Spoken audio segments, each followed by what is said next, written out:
కన్నె సమిధల్లె మారి నిలువెల్లా వెలిగెరా. భోగాన్ని విడిచి త్యాగాన్ని వలచి తాపసిగా నిలిచెరా.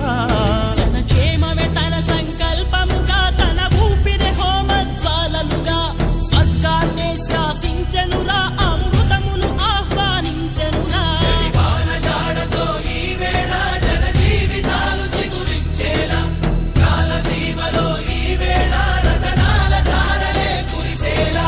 కల్లు కల్లు మని సిరిమూవల్లే చినుకే చేరగా, జల్లు జల్లు మని పులకింతల్లు పుడమే పాడగా, హరివిల్లు ఎత్తి కరిమబ్బు వాన బాణాలే